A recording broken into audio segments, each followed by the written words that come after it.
A shopper walks into a large supermarket carrying an empty basket. The milk aisle is at the very back. The walk there will cost more than expected.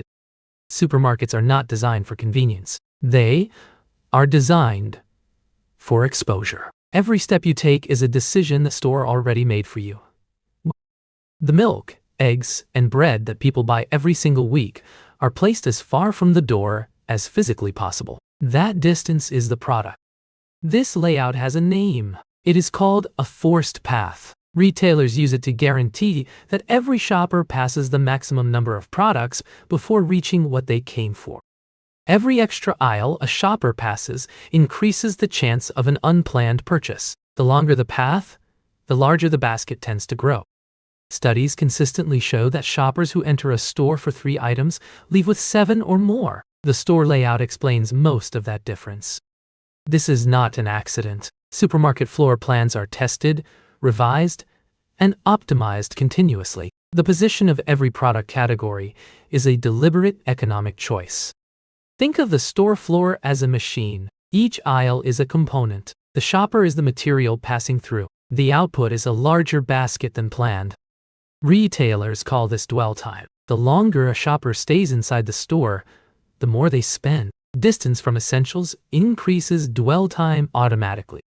A shopper who spends 12 minutes in a store spends more than one who spends 6. Not because they want to, because more time means more exposure. The entrance zone is the highest value real estate in the building. It is filled with seasonal displays, promotions, and fresh flowers, none of which most people came to buy. Retailers call this the decompression zone. Shoppers need a few seconds to adjust after entering. During that adjustment, the store delivers its first visual message. The decompression zone is where the store takes control. The shopper slows down. The environment speeds up. From this point, the layout decides where attention goes.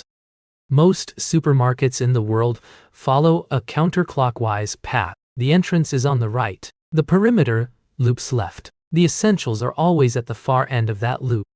The perimeter of the store is where the fresh and essential items live. Produce, dairy, meat, and bread are placed at the outer edges, separated from each other intentionally.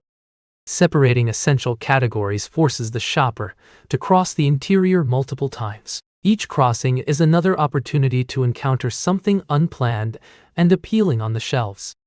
This is worth understanding. The shopper did not lose control. The store built a route with no shortcut. Every path leads through products. That is the system working as designed. Now consider the end cap. That is the display placed at the tip of every shelf row. End caps receive the highest foot traffic in the store. They are premium positions sold to product suppliers. A product placed on an end cap can sell several times more than the same product placed mid-shelf. The position does not change the product. It changes how many people see it.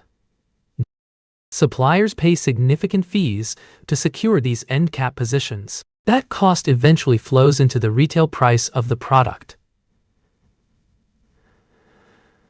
The shopper pays for the placement without knowing it. Eye-level shelf space is the most valuable position on any shelf row. Products placed at eye level sell more than products placed at ankle or overhead level. Height is a pricing factor. Retailers use this fact to negotiate with suppliers. Brands that want eye-level placement pay for it. Brands that cannot pay end up on the floor or near the ceiling, where fewer people look. This is where the system becomes interesting. The shopper believes they are choosing freely. The store has already decided which options are most visible before the shopper arrives. The checkout queue is the final layer. Impulse products line both sides of the narrow lane. The shopper is stationary, waiting, with nothing to do but look at what is directly in front of them.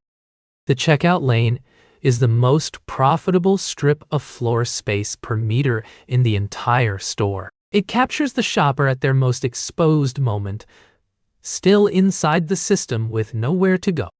Every part of this system connects. Layout, lighting, placement, and queuing all work as a single mechanism. If you want to keep understanding how everyday spaces shape economic behavior, subscribing to this channel is how you follow along. Now, consider grocery store music. Slow-tempo background music has been shown to reduce the pace at which shoppers move through the store. Slower movement means more dwell time.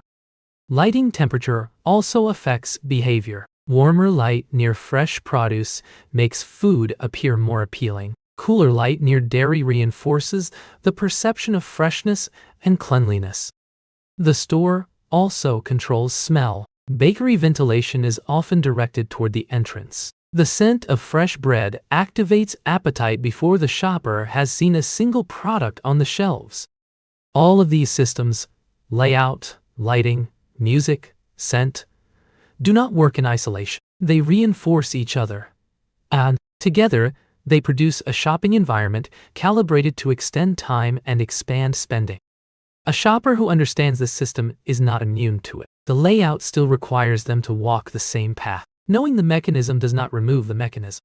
What awareness does offer is a smaller basket. Shoppers who enter with a clear mental list and a fixed path tend to spend measurably less than those who browse without a plan. Retailers are aware of this shopper behavior. Stores deliberately reduce the availability of direct routes. Aisle arrangements are tested to minimize the number of straight paths from entrance to essentials.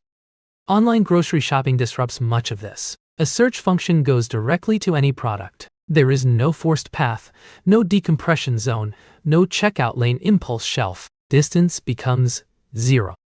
Online retailers responded by developing their own version of the forced path. Homepage recommendation rows, bundled deals, and suggested additions at checkout replicate the same exposure logic in digital form. The mechanism survived its environment. What was once a physical path became a scroll. The economic logic did not change. Only the surface it runs on changed. Physical stores have one advantage that online channels do not. Once inside, the shopper cannot leave without passing through all the zones again. The exit path is usually not a straight line either. There is a concept in economics called choice architecture. It describes how the way options are arranged changes which option people are likely to select. Supermarkets are its most practiced example. Supermarket chains invest substantially in layout research. Store formats are revised based on basket size data, traffic pattern analysis, and category performance. The floor plan is never accidental or intuitive. Basket size is the primary output retailers optimize for. Not satisfaction, not speed, not convenience. The metric that determines a layout's success is how much extra the shopper spent beyond their original intention. Store loyalty programs add another layer. They track individual purchase history and use it to customize offers. The store learns the shopper's pattern faster than the shopper learns the store's pattern. Personalized promotions are not discounts. They are incentives designed to shift behavior. A deal on a product you already buy maintains spending. A deal on something new expands the basket permanently. The system we have been walking through is decades old. The principles behind it were established long before modern data collection. The data made it more precise. It did not invent the logic. Next time you walk into a supermarket for one item and leave with several, the distance you traveled explains most of it. The store measured that distance before you arrived and placed everything accordingly. The store is already planning the next version of its layout. The shopper who just left will return. The distance to the essentials will remain exactly where it produces the best result for the store.